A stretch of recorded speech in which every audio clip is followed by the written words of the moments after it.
সম্মানিত দর্শক, শুভেচ্ছা।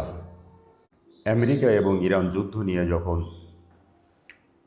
শ্বাসরুদ্ধকর অবস্থায় রয়েছে বিশ্বের কোটি কোটি মানুষ, শত চেষ্টা করেও মার্কিন প্রেসিডেন্ট মিস্টার ডোনাল্ড ট্রাম্প যখন সম্মানের সাথে ইরান যুদ্ধ থেকে বেরিয়ে যেতে পারছেন না,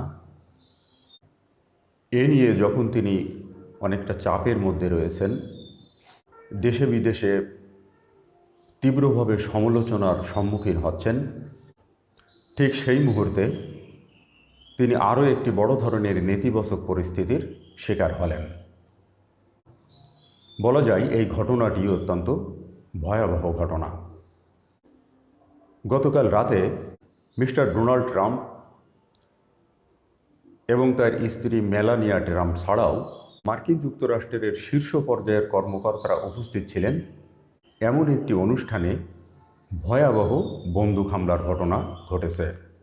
এই হামলায় কেউ প্রাণ না হারালেও মার্কিন নিরাপত্তা বাহিনীর একজন পদস্থ কর্মকর্তা গুলিবিদ্ধ হয়েছেন এবং যে যুবক এই হামলার সাথে জড়িত, মার্কিন বাহিনী তাকে আটক করতে সক্ষম হয়েছে। কিন্তু তার আগে যেটা ঘটার সেটা কিন্তু ঘটে গেছে।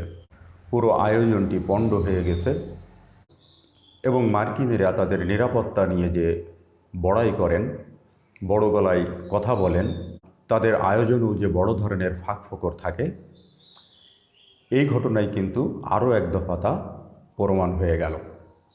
সংবাদ মাধ্যমগুলো বলছে বিশ্বের প্রভাবশালী যে সমস্ত গণমাধ্যমের সাংবাদিকরা মার্কিন যুক্তরাষ্ট্রে দায়িত্ব পালন করেন, তাদের সম্মানার্থে ওয়াশিংটন হোটেলে গতকাল সন্ধ্যায় একটি নৈশভোজের আয়োজন করেছিল ট্রাম্প প্রশাসন। মিস্টার ডোনাল্ড ট্রাম্প ছাড়াও ওই নৈশভোজে 1000-এরও বেশি অতিথি ছিলেন।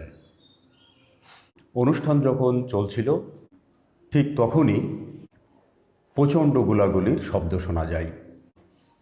সামাজিক যোগাযোগ মাধ্যমে প্রকাশিত ভিডিও ফুটেজগুলোতে দেখা যায় অনুষ্ঠানস্থলের কাছেই যখন প্রচণ্ড গোলাগুলির শব্দ ভেসে আসে, তখন নিরাপত্তা কর্মীরা খুব দ্রুত মার্কিন প্রেসিডেন্ট মিস্টার ডোনাল্ড ট্রাম্প এবং তার স্ত্রীকে সেখান থেকে সরিয়ে নেন।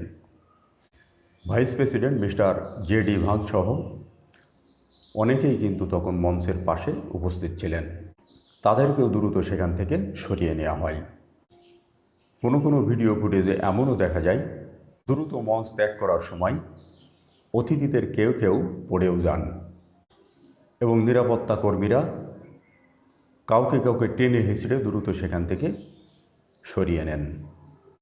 অন্যদিকে হলরুমে যে সমস্ত আমন্ত্রিত অতিথিরা ছিলেন, তারা নিজ নিজ টেবিলের নিচে আশ্রয় নেন, কেউ আশ্রয় নেন দেয়ালের আশেপাশে।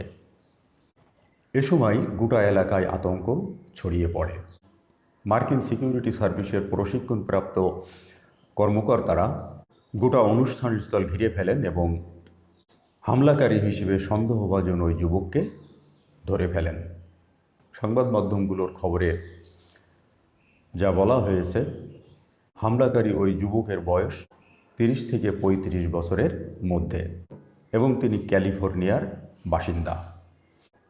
হামলার পর অনুষ্ঠানস্থল থেকে মিস্টার ডোনাল্ড ট্রাম্প এবং তার স্ত্রীকে দ্রুত হোয়াইট হাউসে সরিয়ে নেওয়া হয়। এরপর মিস্টার ডোনাল্ড ট্রাম্প হামলার ব্যাপারে সাংবাদিকদের ব্রিফ করেন। সেখানে তিনি বলেন যে ঘটনাটি ছিল খুবই ভয়াবহ। অনুষ্ঠান যখন চলছিল ঠিক তখনই সেখানে 7-8টি গুলির ঘটনা ঘটে এবং হামলাকারী সন্দেহে যে যুবককে আটক করা হয়েছে তার কাছে একাধিক অস্ত্র ছিল। তবে কেন এই হামলার ঘটনা ঘটল এবং আক্রমণকারী হিসেবে যাকে আটক করা হয়েছে তিনি কেন আক্রমণ করলেন সেটি এখনও পর্যন্ত পরিষ্কার নয়।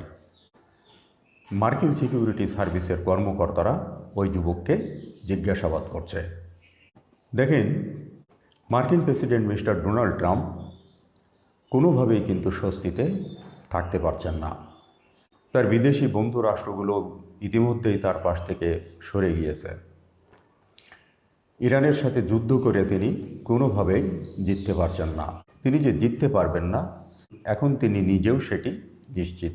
আর সে কারণেই যেভাবে হোক তিনি মর্যাদার সাথে ইরান যুদ্ধ থেকে বেরিয়ে আসার চেষ্টা করছেন, কিন্তু ইরানও তাকে কোনোভাবেই পাত্তা দিচ্ছে না। বিশ্বের বিভিন্ন দেশ যেহেতু ট্রাম্পের পাশ থেকে সরে গিয়েছে, যে কারণে ওই সমস্ত দেশের অনেক মিডিয়াই কিন্তু যুদ্ধের বাস্তব চিত্র তুলে ধরছিল। ডোনাল্ড ট্রাম্প এই নৈশভোজের মাধ্যমে সেই পরিস্থিতিকে আরও কীভাবে নিজের অনুকূলে নেওয়া যায় সে চেষ্টাই করেছিলেন, কিন্তু তার সেই চেষ্টাও বিফলে গেল। তিনি বিশ্ব মিডিয়াকে নিজের অনুকূলে আনার যে চেষ্টা করেছিলেন তা তো ব্যর্থ হলোই, উল্টো তার দেশেই যে তিনি নিরাপদ নন, তিনি যেখানে অনুষ্ঠানটি করছিলেন সেই অনুষ্ঠান স্থলটিও তিনি নিরাপদ করতে সক্ষম নন। উল্টো সে প্রশ্নটি এখন বড় করে দেখা দিল। এখন দেখা যাক এ নিয়ে আরও কী কী ঘটে।